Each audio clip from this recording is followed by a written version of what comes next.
이달 말로 예정된 2차 북미 정상회담에서 북한이 과감한 비핵화 조치를 제안할 것으로 예상됩니다.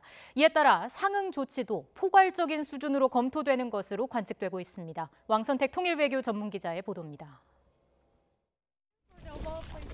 미국의 북미 협상 대표인 스티븐 비건 대표는 스탠퍼드 대학교 특강에서 김정은 북한 국무위원장이 지난해 10월 미국의 상응 조치가 있으면 플루토늄과 우라늄 시설을 모두 폐기하겠다고 언급한 사실을 공개했습니다.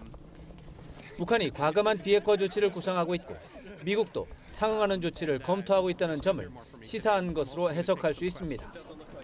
비건 대표가 북한의 핵신고 시점이나 비핵화 개념 정의 등에 대해서 모호성을 남겨놓고 동시적, 병행적으로 협상한다고 밝힌 것은 북한과의 협상 성공 의지를 보여준 것으로 풀이됩니다. We must also have a complete understanding of the full extent of the North Korean weapons of mass destruction and missile programs. We will get that at some point through a comprehensive declaration. 이와 관련해 우리 정부는 지난해 9월 문재인 대통령이 미국 폭스TV 인터뷰에서 제기한 상응 조치를 중심으로 미국과 협의를 진행했을 것으로 관측됩니다. 당시 문재인 대통령은 종전선언과 인도적 지원, 예술공연단 교류, 상호 연락사무소 설치, 경제시찰단 교환 방문을 거론했습니다. 비건 대표는 수조 원대 북한 발전 지원 자금을 조성하고 이를 에스크로 계좌, 즉 제3자 예치 방식으로 운용하는 방안을 검토 중인 것으로 알려졌습니다. 트럼프 미국 대통령은 북한이 경제 대국이 될 기회가 있다고 말해 대규모 대북 투자와 북한의 급속한 경제 성장 시나리오를 거론했습니다.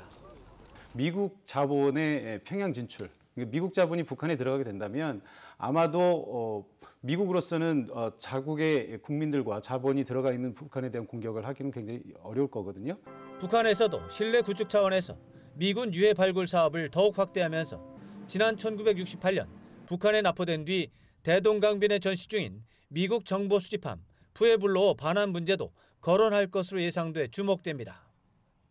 2월 말로 예정된 제2차 북미 정상회담에서 김정은 위원장과 도널드 트럼프 대통령은 이른바 스몰딜보다는 빅딜에 가까운 비핵화 합의를 이룰 가능성도 배제할 수 없을 것으로 관측됩니다. YTN 왕선택입니다.